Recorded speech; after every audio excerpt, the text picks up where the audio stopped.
And do you know how amazing you are? Because we are amazing. But we're taught that we actually only can discern our decisions in life by the thoughts in our head. And I don't know about you, but I think an awful lot of crap half the time. I think things over and over. In actual fact, most of your thoughts, 95% of them are the same thoughts that you had yesterday. My God, if that was a conversation, how boring would you be? But these are the thoughts that we have in our head that we reprogram ourselves to kind of like go over. So there was actually two forms of intuition. The first form of intuition you may be very familiar with. It's called the gut instinct. And what's happening with the gut instinct is you have this chakra here called the solar plexus. And it frisks, I love the way you nod, you're so kind. She's like, yes, you're right, Becky, thank you very much. And she said, yes, I know about this one. And it frisks people for information. So if you've ever walked into a room of strangers and you kind of like scan the room, well, you're not just scanning the room with your eyes, you're actually scanning the room energetically as well. So you kind of frisk people for information, and that brings that information back into a thing called the sacral chakra, I was at the last time, that is just below the solar plexus, and that interprets it in a thing called the gut brain. There is actually a brain in your gut, pretty much the same as the brain in your head. And you also have another brain, which is in your heart. And we're not just talking kind of like, that it's like, oh, it's a brain metaphorically. I mean, it has got all of the same kind of like nerve endings and firing systems and all sorts of things, but it has no words. So the body actually knows a heck of a lot of things and tells us whether or not something is good or whether or not something is bad. So I'm looking for 3 willing volunteers who would like to test this, because I don't believe that there's any point in telling you something and not really testing it. And I'll tell you why I want to test it. Because in the news recently, with all of the horse meat scandal and one thing or another, who was worried about what's in food? I mean, to be honest, I've actually changed what I'm eating, because quite frankly, I am a little bit of a kind of like, I'm starving, get it, shove it in the oven, and it comes out. I try and avoid the microwave. But like, I am pretty rubbish at cooking, I have to be absolutely honest. So all of these things about what goes into food is a real eye-opener. And last year I was diagnosed as being celiac. And now that's fine, but the problem is with being celiac is it's an autoimmune disease, by the way, that's caused by gluten.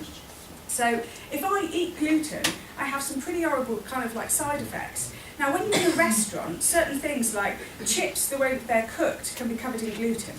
So I actually use this technique, strangely enough, in restaurants. So I want to show you how to do something, but I need 3 willing volunteers who want to have a go at this. So who'd be willing? Come on up, thank you. Yep, up. And one more. Yep, yes.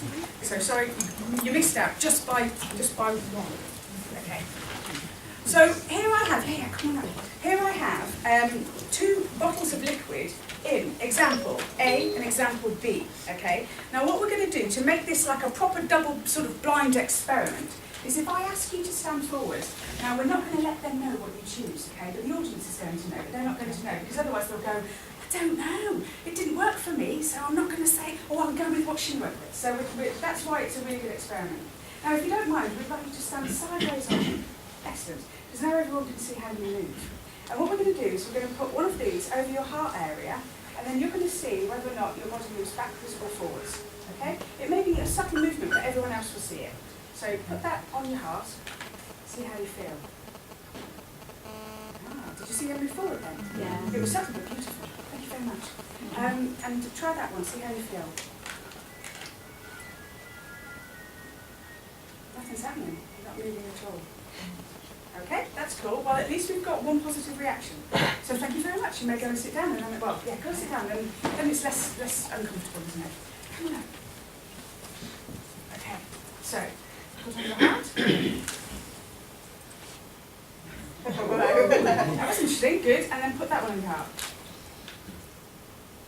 Backwards as well. Now, let's give you that first one again and see how you feel with that now. It could be me you've got an allergic reaction to. You laugh, it's not the first time that's happened. Let's still backwards as well. Now, did you notice if she went forwards first or backwards straight away? Let's try again. You're having lots of backwards reactions, but that's okay. Like I said, it could be me, I'll get out of the way. No, that's definitely backwards. Now let's see how close a backwards that is. It might be about frequency. Forwards. Thank you very much. It is so weird, isn't it? Thank you for explaining the weirdness of it. It's weird, isn't it? Involuntary. Yes, thank you. Involuntary. That's a good word. Come on up. Now this woman's revolutionary, so she could do anything now. Okay, there we go.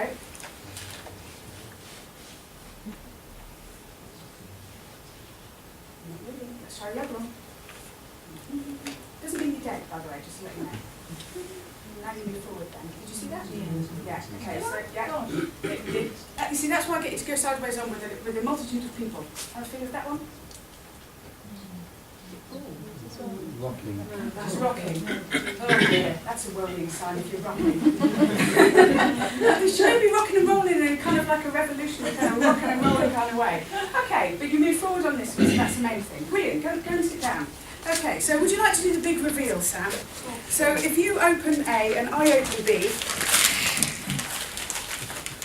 da-da-da! We have in B, Coke. So all the bodies move forward on water and backwards or rocked and rolled on Coca-Cola. Interesting, huh? Thank you very much. Thank you. So you don't seem particularly impressed. I'm just saying, you know, Darren Brown, I'm not. I do my best. You don't seem particularly impressed. Now, you would be particularly impressed if you're doing that in the supermarket and you're picking up something that you don't know whether or not you should be eating and you don't know what's in it. Apart from ladies, I do have to insist that in the frozen food section you are very careful. Do you need me to point out why? Frozen food? I mean, I'm just saying, it could be a little bit embarrassing. So, your body knows, and this is known as somatic intuition. So your body knows whether or not something is good or bad for you. And it's because your body is really receptive to kind of like what's going on around it. Your body knows more than the thoughts in your head. So the thought in your head will say, okay, so the first person who held that, she went forward, so then that means that the first envelope is probably one that's got the good thing in it, so then I need to, and that's what we do with the logical mind. We summarise, we analyse, and we put things together because that's frankly what you were taught to do in school. But there are multiple ways of knowing what we know. So that's somatic intuition, so that's intuition that's in the body. The intuition that goes into your mind is because there's a very distinct difference between the right and the left hemisphere of the brain. Now, I say that I've got a very strong sense of intuition because I'm dyslexic. So all of the ideas about psychic ability and things being paranormal, actually, in actual fact, I think it's just something that happens with the different ways people's brains work. So there's nothing paranormal or amazing about it, it's just how people's minds are. So for example, do you remember the film Rain Man? Yeah. And he was amazing with maths, and Tom Cruise took him to a casino and tried to win loads of money and they got kicked out. Do you remember that? So I think he had Asperger's syndrome, I'm not sure, I think it was something like that. And basically, he's amazing with maths. Now, I failed my maths exam completely ungraded. They couldn't even give me a grade. They said it was impossible to fail GCSE, and I achieved it. I was very pleased with myself. My brain doesn't work in the maths, physics, chemistry, spelling. You know, anyone else have these problems as well? And yet, I'm brilliant with art, creativity, wonderful at being able to read people. And it's for this purpose, that if my brain was to be looking at my shoe, well, it's more like a boot. So, there it is. So if my brain's looking at my boot, what it's basically able to see is that the left hemisphere can see it, but only in parts. So it can see the colour it is, the fact that it's pretty scuffed up, it can see that it's a cowboy boot and the heel on it, but it can't see it as a whole, but it can communicate it. It says this is a boot and it's protected. Now the right hemisphere of the brain sees the entire boot. And so it doesn't actually break it into pieces, but it can't communicate the boot. Now, if you put that into context of the way that we think about life, when you're trying to solve a problem, you compartmentalise the problem into pieces, don't you, normally? I mean, we even do this when we write down for and against. We break all of the problem down into little bits. Now, if you think about how we've done farming, or in fact any of the environmental crises that we're actually going through, is because we've broken things down into pieces and not seen things as a whole.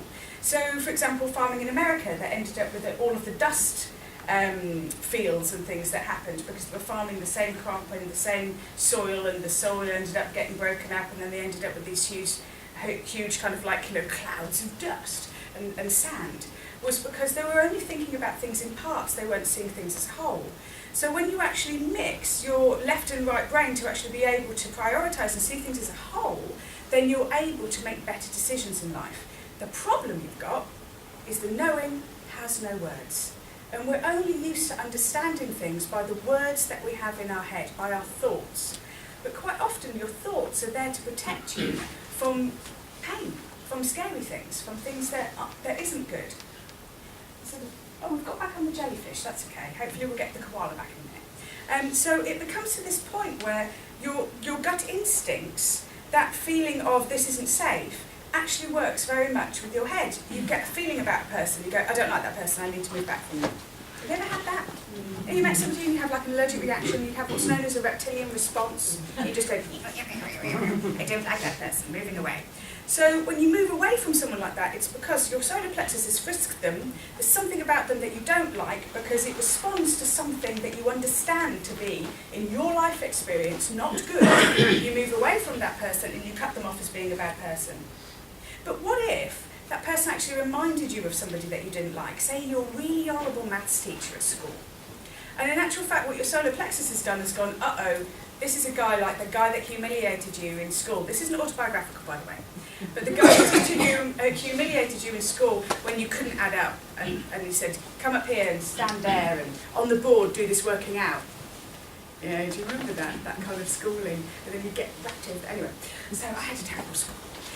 So really, in a way, when we have all of those fear things, we associate that is actually in collaboration with the truth, that this is a bad person, not realising that this person probably has got nothing to do with the pain that you suffered from the maths teacher, apart from the fact that they both had a really big magnum moustache. And that was the only reference point that was true. So by becoming curious, you step over that problem. So heart-based intuition is all about curiosity. So it's all about taking what you are afraid of and becoming curious about it, and working out exactly why you're afraid of it, exactly what the problem is. So in a way, when you feel frightened of something, that's an opportunity to not just kind of avoid that by avoiding pain, but really take it as a really, really good lesson by delving into it and finding a way of understanding it more rather than less. So that form, is that annoying me? Okay, thank you. So that form of intuition kind of like opens you up instead of closing you down. So any of you who've gone travelling, and I mean it could be on holiday or just kind of like travelled around a little bit, have you ever noticed that you meet more people when you're travelling? And the ratio of getting laid goes up as well. I'm just saying. Because you suddenly, like, I don't know if it's just that you're more attractive or you've got a tan, but I don't think it's that. And then people are really helpful. Like, if you were to stand on the corner with a map in your hometown, you'd be there a long time. But when you're travelling, people kind of go, do you need any help? Do you need da-da-da-da? And you're thinking, this is unusual. The only thing that's changed is you. When you go travelling, you're looking at the tops of buildings, you're thinking, wow, this is a lot hotter or a lot colder than where I'm from. You're looking at the people and how they dress, and you're learning who you are in contradiction to what you're not, because you're looking at other people. And so then what happens when you become curious in your own hometown, the same thing happens. People talk to you. Have you ever noticed when you're really happy, people all smile at you? But it's exactly the same thing. When you're curious and you're walking around your hometown as if it's somewhere really amazing, even though you're like bored of the same route to work and things seem really ordinary and the sky's still grey as it was yesterday. So when you have that excitement and you're actually like looking at the world and you're actually opening up in that way, then all of a sudden, all of those interactions that you make with people all start happening in your hometown. So yes, this will double your chance of getting laid, money back guarantee. Now, how we take this into business and working with things like that, when you're hiring people, exactly the same thing can happen. You can know who you want to hire, who you don't want to hire, and that's great if you're looking at nannies. You can do the same thing for like working out schools that you want your kids to go to. You know, in actual fact practice that you do with the water, you can put names on there, put that on your heart, and your body will move forward towards it or back against from it. You know, you can actually use it in so many different ways. So learning to trust the knowing that's inside of yourself without the analytical mind is probably the best thing that you can possibly do, because then you have to start acting on your intuition instantly. That's the hardest thing in the world. Because when you know, and you know, and you do know that you're right, you then have to act upon it without any evidence. And you feel like you're living at altitude. You suddenly feel like everything's like, whoa, okay, this is fast. Life speeds up because you've stopped worrying.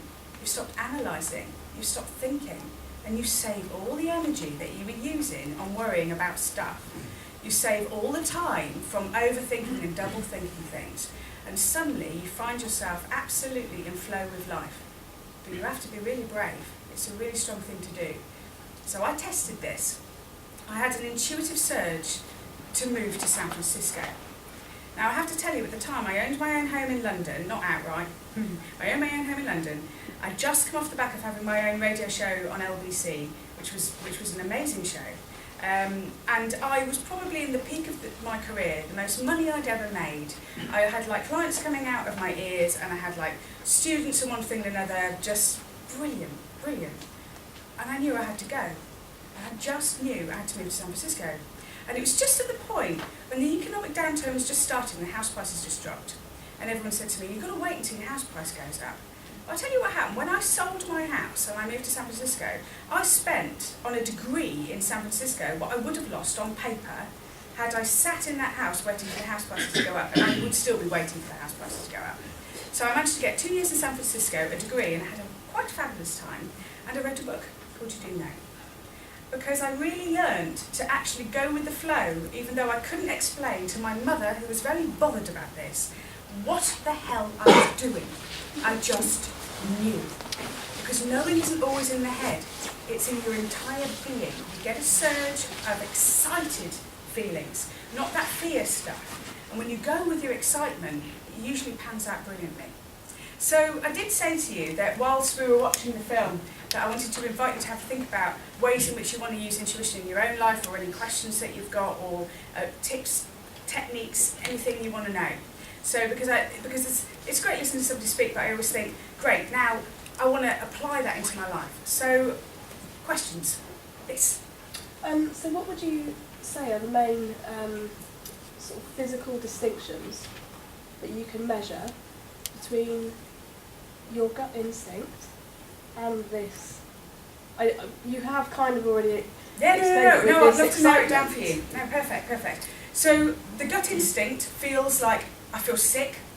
So, you know, when my stomach is churning, because it's always going into the gut. So I feel sick, my stomach is churning, I feel like something like bad. And don't get me wrong, I think the gut instinct is a brilliant tool. I was driving down Hot Wells Road. I was just coming into Hot Wells Road, and I hadn't been living in Bristol long, and I needed to get to Clifton. And I suddenly had this very excited feeling about turning left. And I was like, oh, I'm going to turn left. And I was like, ooh, but what if you get lost? And you know those tiny little windy streets that are all uphill, downhill, round the corner, double parked, all over Clifton. What if you get lost? You're going to get completely lost, and you know what a nightmare those little tiny roads are. Don't go left, you don't know where you're going, and you haven't got an awful lot of time. And I talked myself out of the excited feeling. And of course had a car accident further along down the road. Now, if I'd have followed that excited feeling, which is not a gut instinct, so most people think you're going to get a bad feeling about having a car accident. But in actual fact, sometimes you get a really good feeling about doing something different. And so it's that good feeling. So the gut instinct will feel, like sick.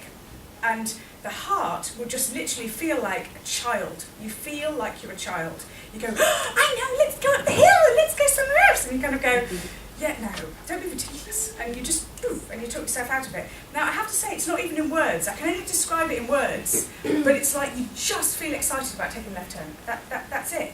And then it's only in the aftermath that you put words into it, but at the time, it's all in the body. So there's 4 different intuitive types, as the film was saying. There's somatic, which is in your body.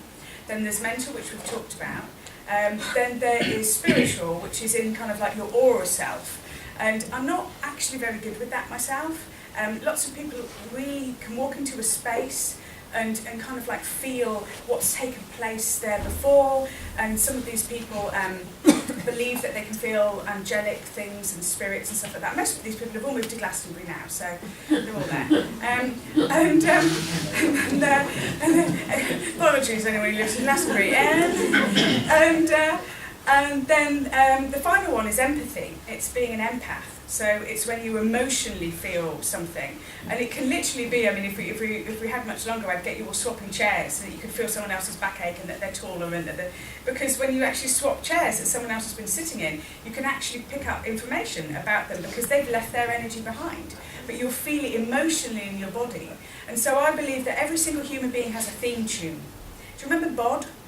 Yeah, and Bod was a children's TV show in the UK. And he had this big round face, and he'd come out to a tin whistle, and he was always a very excited character. And then the policeman would come out, and he'd be pom pom pom pom pom pom pom pom pom. Join with me, da da da da da da.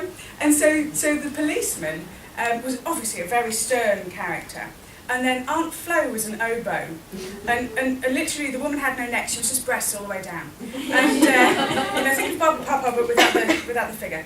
And you could just imagine, because she came in with a tight bun in her hair, that in her youth she was quite a woman who perhaps used to stretch out over a piano.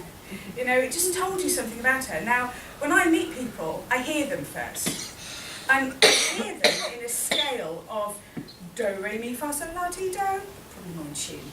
And I feel that when someone is quite fearful, they're like a low sound. And we actually describe people as being heavy. So they're always really dense, or it's heavy, or, it's like he's a drag, So we actually describe them as being heavy.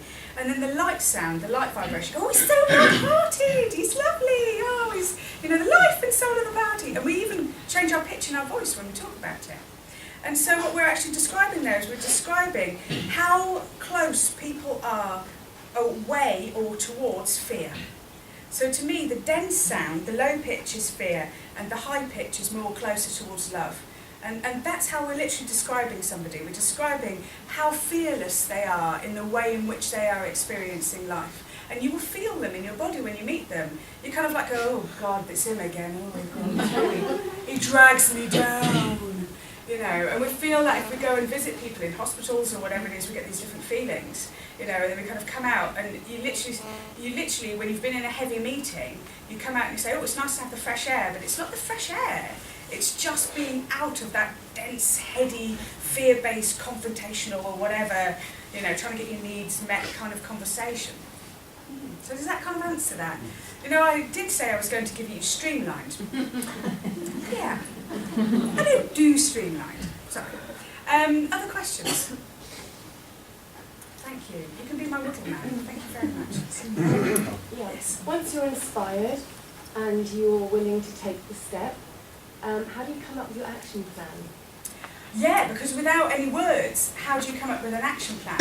So, in actual fact, you surrender the whole thing.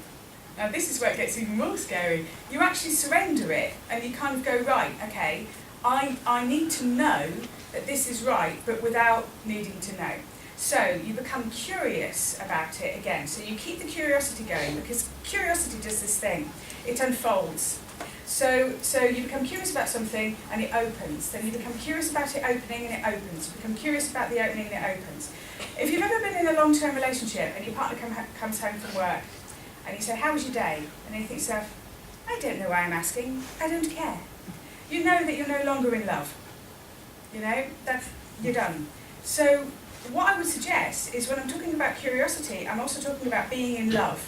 So start to be in love with the idea and play with whatever it is, whatever the feeling is. So for me, with going to San Francisco, I started playing with that as an idea. Started to imagine myself living there. How would that feel? And every time I thought about it, it felt great. And then all of a sudden, there were just numerous episodes of Bloody Charmed being repeated on the TV, which is shot in San Francisco. And then, how many sitting by the dock of the bay do you need to listen to every time you turn the radio on? And then, finally, I think I read something from Eckhart Tolle's A New Earth, and he said that he couldn't finish the book A New Earth in London. He moved to San Francisco. And interestingly enough, one of the people who actually helped me with the book title, even though I didn't know it at the time, I was actually writing part of a thesis for my degree. And I was talking to the librarian, and she said, this is a book. This isn't a thesis, this is a book. And she said, it's got no in the name. And I went, all right. And then I got talking to somebody else and said, oh, she'd know because she edited Eckhart Tolle's A New Earth. I was like, so in a way, it's like it's like surrendering it, becoming curious about it, falling in love with it, and then get a large piece of paper and just write down every single word that you feel associated with it, and then eventually the whole thing starts to form. And also there's two very, very spiritual words that I use as a very rotational mantra when I'm very confused about what to do. And forgive me for these spiritual words because they're very powerful. Fuck it. Because I just let go. Every time I start to get my mind going, let go. And I use those words because those words just make me go, whoa. They're the most relaxing words I've ever heard. You know, they just make you just release everything and just let it go. So that would be the way that I would do it. I like that. I use release attachment to outcome.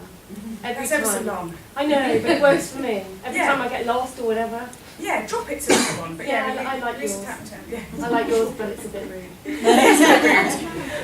But you see, that's also why I like it, because it feels really naughty. And that's kind of, it brings out my inner child. Good, other questions? Yes? Yeah, I mean, what you said about going to San Francisco and with Darby, about maybe I have bad intuition because I'm quite excited and I moved to New York. I had the worst time of my life. Everything Now, went wrong, so it's, what am I doing wrong? No, nothing wrong at all. It can be a couple of different things, because that feeling of, you know, everywhere you go, there you are. So wherever you go travelling, something always happens in you that condenses you down. It condenses your life. It's like, it's like there's no water in the squash, and so the orange juice becomes really, really thick and sickly, and it becomes a little bit too much to take sometimes. And so sometimes when we go travelling, our intuition to kind of go somewhere, we always assume it's about a happy ending. But I actually believe that sometimes it can be about the thing that you needed for something that perhaps you haven't even reached yet. And my thing would be to go home tonight and become curious about why that happened. Because it might be that you have become the person that you are really meant to be in your soul, and if you hadn't had that experience, you wouldn't have stepped into that. And it's really hard to tell, because, you know, I mean, I'm not saying that my move to San Francisco was like, you know, I was skipping through the meadows, because there were lots of really, really hard lessons that if I'd have seen it all on paper, my ego, my fear, I wouldn't have gone into it, I wouldn't have done it, you know. But to step out and look at it, and also as well, I'm a terrible positive spin doctor. I can spin anything into being positive. So when I step out and look at it, I can see the benefits that experience has had. But I know what you mean. We think that intuition is always about, like, if I follow my intuition, I'm going to avoid pain. It doesn't work like that. But what you do get is worth the pain. It is absolutely worth the pain. So I'm not sure, I mean, we'd have to have a longer conversation about whether or not it was intuition or whether or not it was wishful thinking, because sometimes it's really hard to tell the difference. Cool. There was another question over there. Go on. I'm interested in whether, on your views on whether brainwave states and intuition have any particular interrelationship that makes the intuition work better. So brainwave state being delta for fairly sound asleep, theta for fairly deep meditation, alpha for daydreamy, like meditation, and beta for wide awake. Would either form of intuition work better in either of those brainwave states, or any of those brainwave states? Absolutely. Well, what you're talking about there is those brainwave states at different levels of consciousness, or different levels of, I would say, different levels of awakening. And so have you ever been in a moment in life where it suddenly turns into like a cartoon state, and everything becomes really, really vibrant and colourful and loud? Yeah, you're nodding. That to me is an altered state of consciousness. And when that happens, because I mean, we go into altered states of consciousness all the time, driving the car, and you suddenly go, I don't remember any of the junctions between A and B, you know, and you've just gone into a different state of consciousness. Or trying to call a child in when it's watching a butterfly, you know, it's just, it can't even hear you, not gonna happen. And it's very different between men and women. So, for example, teenage boys cannot hear white noise in experiments. They actually just can't hear white noise. And so anything that classes as white noise, like mother's voice, they actually can't hear it. It's not there. Baby girls gaze at their mother for subtle cues to life. Am I safe? They're always looking at people's faces. Little baby boys, because of the amount of testosterone they've got in the brain, don't gaze. They're like, what's next? What